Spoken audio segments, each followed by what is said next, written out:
Olá pessoal, tudo bem? Hoje eu vim comentar com vocês a prova de analista processual da Prefeitura de São Gonçalo, aqui no estado do Rio de Janeiro. É um cargo que parece ser muito bom, né? Pelo edital eram 4 vagas, mais 30 de cadastro reserva. Eles vão corrigir, se eu não me engano, cerca de 150 discursivas, dos melhores 150 colocados.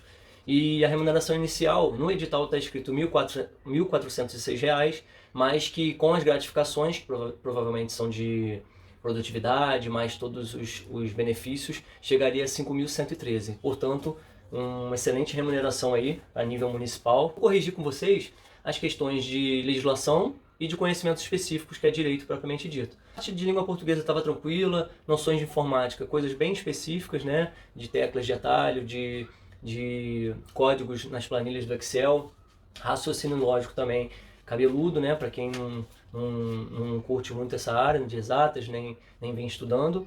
E História e Geografia do município de São Gonçalo, que veio bem teórico, não veio nada que tem ali pelo site da Prefeitura, do IBGE. Se eu não me engano, veio uma questão que diz que o último distrito a ser emancipado de São Gonçalo foi o distrito de Itaipu, que passou a ser de Niterói. Essa questão eu acertei, que verifiquei tinha lido na véspera no site da Prefeitura. E vamos lá então, as questões de legislação, que eu vou comentar com vocês aqui rapidamente. Questão 31 diz que fulano é médica, que acumulou 2 cargos públicos e veio a se aposentar em ambos. Depois de aposentada, foi convidada a se assessorar uma secretaria do município. Nos termos do estatuto, a exclusão da proibição de acumular o provento ocorre quando o aposentado exercer cargo em comissão. É justamente a exceção. Eu não li, tá, o Estatuto do Servidor Público do município, porque tem caído bem pouco e geralmente eles abrangem direito administrativo, que é uma matéria que a gente já estuda. E aí a exceção era o cargo em comissão, portanto a letra D. Inclusive é uma previsão constitucional, então não poderia a lei municipal versar de forma diferente. Na número 31, letra D, não sei se só foi um tipo de prova, mas na minha foi essa. A 32 diz aí de um fiscal sanitário, que foi até um estabelecimento que tinha recebido uma denúncia sobre alimentos com má conservação, etc. E aí pergunta que, no caso, o ato de apreensão desses bens e mercadorias realizado consiste em qual atributo do ato administrativo. E aqui envolve um pouco de ato administrativo e poder, né, que é o poder de polícia, de fiscalização. E nesse caso a resposta é a alternativa C, autoexecutoriedade. Dentro dos atributos do ato administrativo, a gente tem a presunção de legitimidade e legalidade dos atos, a autoexecutoriedade, que era justamente a resposta, né, que é a administração pública poder, por vias próprias, realizar determinadas condutas sem precisar ir até o judiciário para consubstanciá-las. A tipicidade, ou seja, a previsão legal daquele ato, e a imperatividade, que ele é a todos imposto independente da vontade do particular. Então é isso, 32, letra C. A questão 33 é uma questão simples envolvendo licitações e diz que uma professora de história sugere a aquisição de alguns materiais na utilização da escola, com finalidade de motivar o estudo e a disciplina. E aí pergunta qual seria o procedimento adequado. Aqui eles colocam patrocínio, que nem existe essa modalidade de licitação na Lei 8666 de 93, leilão. O leilão é para aquisição do particular de bens públicos, então não teria como ser. O concurso, que é para alguma atividade específica, né, que o particular exerça, por exemplo, fazer um brasão de um município, e aí é recebido um prêmio ou uma remuneração. Ou então um logo das Olimpíadas, por exemplo. São hipóteses de concurso em que há ali uma disputa entre trabalhos técnicos, artísticos, científicos para a apresentação à administração pública, que se dá por meio do concurso. E a alternativa correta, portanto, é a alternativa A, o convite. Então, número 33, questão 33, alternativa A. Questão 34, perguntando se a atividade do presidente da República representando o Brasil no exterior é típica de... Aí estava escrito, tem representante da União, chefe de Estado e de governo, comandante supremo, líder da federação. A resposta aqui, senhores, é a alternativa B, chefe de Estado. Isso porque no Brasil o sistema em vigor é o presidencialista, em que o presidente da República, ele, além de ser chefe de Estado, é chefe de governo. Aqui na alternativa está escrito chefe de Estado, e como diz que ele era representado no exterior, a resposta, portanto, é chefe de Estado, e não representante da União, que é a alternativa A. O presidencialismo, vou fazer um breve comentário, ele se difere do parlamentarismo justamente pelo fato do presidente ser chefe de Estado e chefe de governo. Diferente do parlamentarismo, por exemplo, exercido em Portugal, em que há um primeiro-ministro, que é o chefe de governo, e o presidente da República, que é apenas o chefe de Estado. Tá? A questão 35 seria a alternativa C, estado de sítio, diz que, de acordo com a Constituição Federal, havendo declaração de estado de guerra, poderá o presidente da República decretar tinha estado de urgência, estado de defesa, estado de sítio e estado de perigo. A resposta era a alternativa C, estado de sítio, com base no artigo 137, inciso 2 da Constituição Federal, a linha C.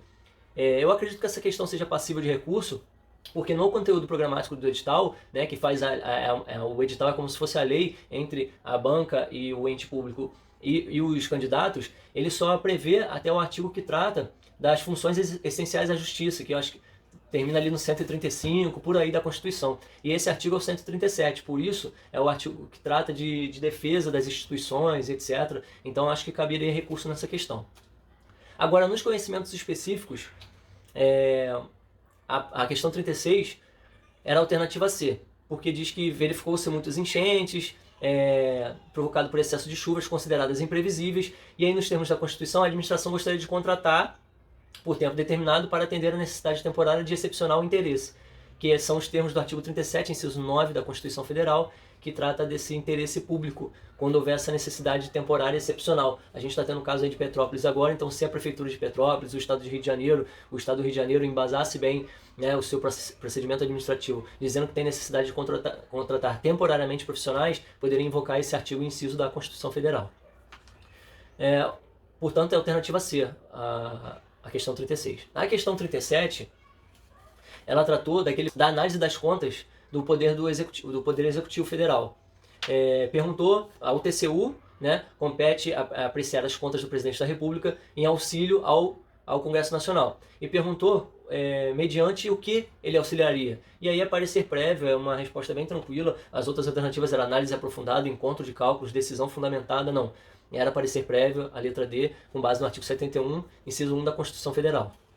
Há outros artigos também que falam de outros tribunais de contas, no município, no estado, e que tem essa análise do parecer prévio, de qualquer forma que citou o TCU, então por isso artigo 71, inciso 1 da Constituição.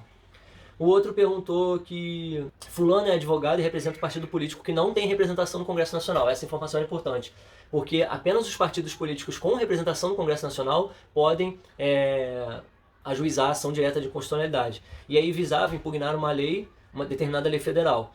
Nos termos da Constituição, podem propor ação direta. A resposta era a alternativa B, Procurador-Geral da República e Governador do Estado. Lembrando que o Procurador-Geral da República é um legitimado originário, né? Não precisa demonstrar nenhuma pertinência para ajuizamento dessa ação direta, e o Governador do Estado precisa demonstrar pertinência temática ao seu Estado, ao seu ministério, para poder ajuizar essa ação constitucional. Os legitimados estão no 103 da Constituição Federal. Vamos lá, 39, caiu sobre a Lei de Improbidade Administrativa. Apesar do enunciado e da resposta estarem defasados, o edital era de 2020, quando não vigia a nova lei que alterou quase completamente a lei de improbidade administrativa. E aí pergunta, nos termos da jurisprudência dominante da lei de improbidade, a responsabilidade do agente público deve ser, aí tem objetiva, subjetiva, integral ou especial. Integral e especial nem existem, né? A subjetiva é aquela que precisa ser demonstrado dolo ou culpa, né? Que na classificação doutrinária clássica, no caso de enriquecimento ilícito, somente dolo. No caso de prejuízo ao erário, poderia ser com dolo ou culpa. E no caso de violação aos princípios constitucionais da administração pública, poderia ser só no caso de dolo. Atualmente, a lei mudou para a responsabilidade objetiva, então apenas quando houver dolo, haverá a responsabilização do agente público, sendo que na época do edital ainda era a lei do jeito que estava, a lei 8429, e, portanto, a alternativa é a letra B, responsabilidade subjetiva. A 40, de novo, Lei de Licitações e Contratos, diz que, inicialmente, após procedimento licitatório, deverá ser inicialmente apresentado o projeto, aí tem modal, necessário, utilitário e básico. Letra A, básico, né, artigo 6º, inciso 9 da Lei 8666 de 93, Lei de Licitações e Contratos. Lembrando que já temos uma nova Lei de Licitações e Contratos, a 14.133, de 2021, não foi cobrado nada dela. A Lei 8666 de 93 ficará em vigor por 2 anos de forma concomitante com a 14.133, para que os órgãos públicos se adaptem a essa nova lei, né, façam a transição, se aperfeiçoem, e foi só cobrada a 8666 na prova. Questão 41 diz que Tom é agente fiscal do município e determinado ato administrativo foi praticado no seu setor e baseou-se em fundamentos inverídicos, gerando a invalidade do ato administrativo. Nos termos da interpretação administrativa, ocorreu a aplicação da teoria dos motivos Esse é muito fácil, porque nem existiam as outras alternativas. Era teoria dos motivos determinantes, né? Amplamente aí, discutida pela doutrina, e os outros motivos eram especiais, aleatórios e classificados. Teoria dos motivos determinantes é aquela em que a fundamentação do ato administrativo pelo agente público vinculará a sua validade. Ou seja, se o ato administrativo, se o fundamento do ato é inverídico, pela teoria dos motivos determinantes, esse ato tem que ser invalidado do ordenamento jurídico. Artigo 42, questão de processo civil muito boa. Diz que fulana, domiciliada no lugar X, promoveu ação com pedido de divórcio em desfavor de Franklin. E a ação foi distribuída em Bom Jardim. Foro de domicílio do réu. O casal era domiciliado em Nova Friburgo. O casal não tem filhos, também é uma informação importante. Aí nos termos do Código de Processo Civil, a ação deve ser proposta no foro do domicílio. Eu fiquei em dúvida entre do casal e do réu, porque são hipóteses parecidas. Mas como não havia filho e o casal era domiciliado em Friburgo, a resposta, baseando-se no artigo 53, inciso 1, a linha B do CPC, era domicílio do casal, ou seja, em Nova Friburgo, e não em Juízo de Bom Jardim, que era onde atualmente o ex-marido, onde o Franklin morava, por exemplo. Então a alternativa C é a correta. Na 43, informa um caso de rescisão de contrato de compra e venda por culpa exclusiva da empresa ré. E diz que, nesse caso, observadas as regras do Código de Processo Civil, aplicou-se qual tipo de tutela? Aí tem de cautela, de perigo, de urgência e de evidência. De perigo e de cautela não existe, existe tutela cautelar, não existe de cautela. E as tutelas existentes são a de evidência e de urgência. A tutela de urgência deve ser demonstrada em situação de emergência, né, em que a demora na prestação do serviço jurisdicional pode ocasionar danos a quem está entrando com a ação judicial. Ou seja, deve ser demonstrado perigo in mora, ou seja, perigo em razão da demora, e o fumus boni iuris, ou seja, a fumaça do bom direito, a fumaça com aparência de direito. Nesse caso aqui não tinha urgência, era apenas uma rescisão de contrato de compra e venda. Eu entendi que é a tutela de evidência, em que você evidencia determinados por meio de documentação comprobatória, você evidencia que o seu direito é correto, está certo. E também na questão diz que a parte ré não apresentou qualquer fato impeditivo, modificativo ou extintivo do direito da autora. Então acredito que seja tutela de evidência a resposta alternativa A. Apesar dessa que ficou essa discrepância aí entre duas alternativas, né, meio parecidas, mas letra A. A alternativa 44 eu achei bem ruim.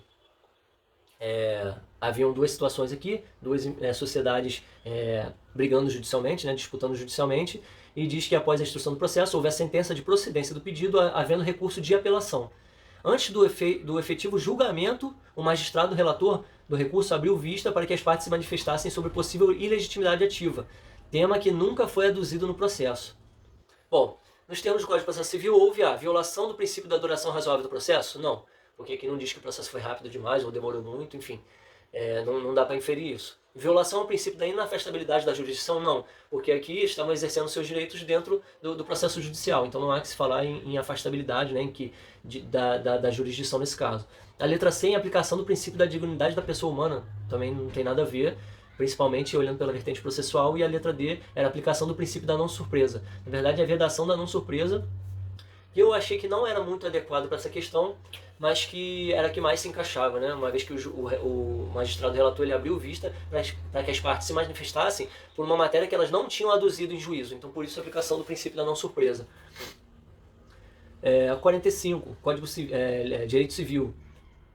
A questão diz que determinada pessoa que tinha uma dívida, essa dívida foi paga por terceira pessoa, sem que houvesse impugnação do pagamento pelo devedor originário.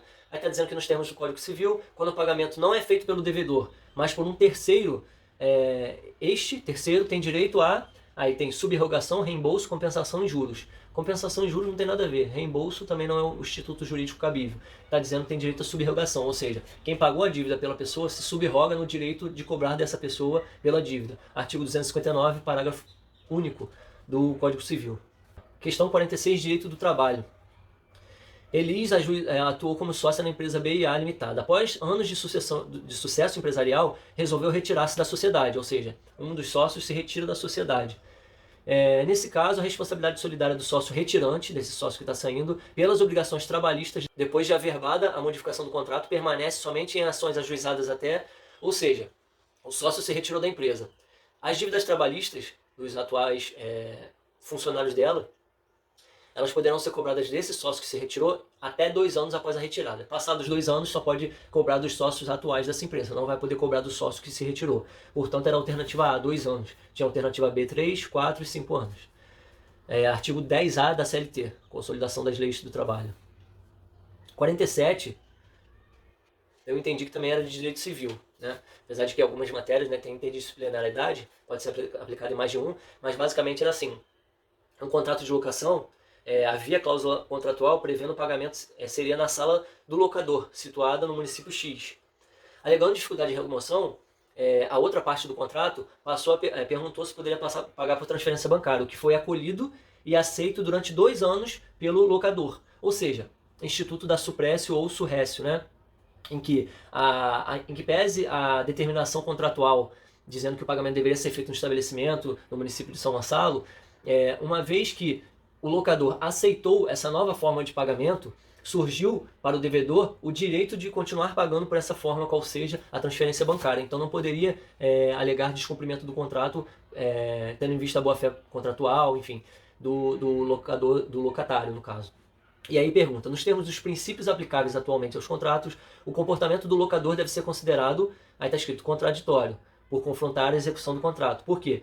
Porque a locatária ela foi surpreendida pelo locador devolvendo um dos depósitos, ou melhor, o último depósito que havia sido feito, a transferência bancária, dizendo que não ia aceitar mais essa forma de pagamento. Como o locador aceitou por 2 anos essa forma de pagamento, ele não poderia agora dizer que não aceitaria mais. É o Instituto da Suprécio, Surrécio, bem discutido em direito civil, a questão 47. Só mais 3 questões, pessoal. A 48, de respeitação rescisória no processo do trabalho. Para ajuizamento da ação rescisória, né, lembrando que a ação rescisória não é um recurso, é uma ação autônoma de impugnação, perguntou qual é a porcentagem de depósito prévio. Aqui tinha 10%, 15%, 20% e 25%. A CLT no artigo 836 diz que a porcentagem adequada para ajuizamento da ação rescisória é 20% do valor da causa, salvo comprovada miserabilidade de quem está ingressando com a ação judicial. Ok? 49, questão de direito tributário, perguntando basicamente pela suspensão da exigibilidade do crédito tributário. Bom, aqui a questão está bem esquisita. Por quê? São modalidades de suspensão do crédito tributário, moratória, concessão de liminar em mandado de segurança, concessão de liminar em ação ordinária, parcelamento e depósito. Aqui nas questões tinha depósito parcial do tributo. Eu já li que, doutrinariamente, para que seja suspensa a exigibilidade do crédito tributário, o depósito tem que ser integral, então eu errei a questão. Aí está escrito nas outras alternativas: impetração do mandado de segurança. Impetração do mandado de segurança por si só não suspende a exigibilidade do crédito tributário. Por quê? Porque a lei diz concessão de liminar em mandado de segurança. A outra era a tutela antecipada.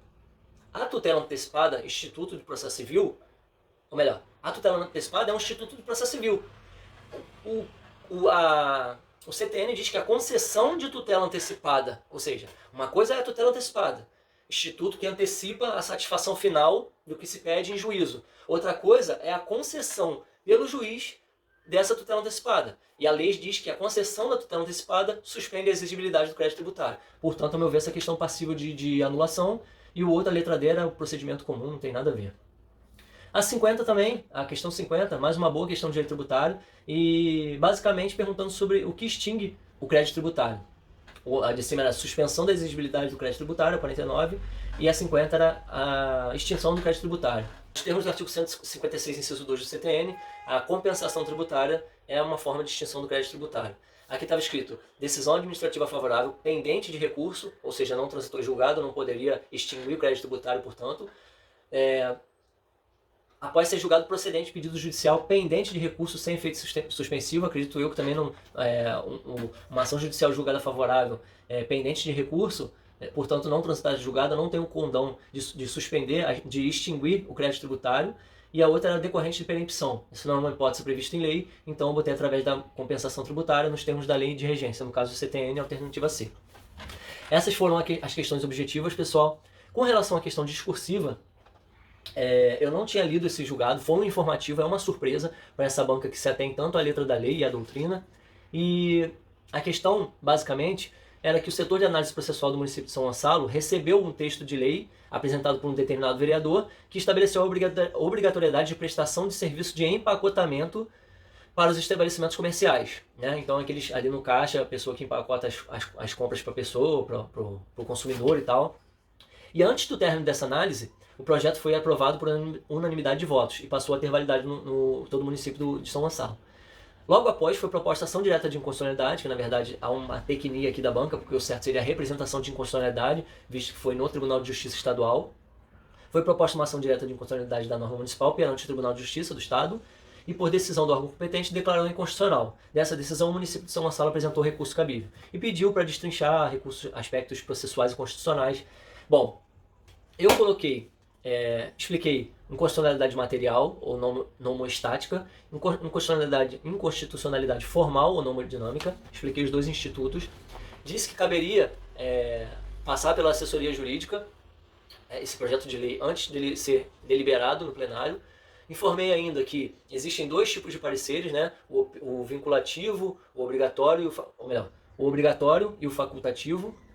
Expliquei sobre os dois, mas principalmente inconstitucionalidade material por violação ao princípio da livre iniciativa, tendo em vista que o Estado não pode desproporcionalmente onerar determinadas atividades privadas. Então eu botei aqui, por exemplo, que violaria a intervenção mínima estatal, né, o princípio da livre iniciativa. E aí depois, quando cheguei em casa, eu fui pesquisar e o informativo 921 do STF tratou desse caso. O STF disse que são inconstitucionais leis estaduais ou municipais que obriguem o supermercado a manter empacotador para compras. E aí tinha aqui, por violação ao princípio da livre iniciativa, artigo 1º, inciso 4 da Constituição e artigo 170 da Constituição Federal. Ainda bem que eu não coloquei o artigo, que eu ia botar o 173 da Constituição Federal, eu poderia ter perdido o ponto por isso. Foi basicamente isso que eu falei. Também expliquei que o recurso cabível seria o recurso extraordinário, não foi perguntado na questão, mas eu quis explicar pelo excesso, afinal de contas eram 40 linhas, né, para explicar. E é isso, pessoal. O gabarito, segundo o site da banca, vai ser divulgado hoje, a partir das 22 horas. Eu preferi antecipar e lançar esse vídeo para vocês com a explicação das principais questões aqui. E espero que tenham gostado, espero que ajude vocês. Comentem, compartilhem, curtam. Comentem aqui se concordaram com a resposta, se acharam uma boa prova. Eu achei uma excelente prova, o tempo de prova foi 3 horas e meia, com 53 minutos, 1 hora mais ou menos de prova. Eu já tinha acabado mais de 80% da prova, parei, fui ao banheiro, bebi uma água, voltei para fazer a discursiva para terminar as objetivas que eu estava em dúvida. E vamos para mais uma prova, espero que todos tenham gostado. Um abraço aí, pessoal.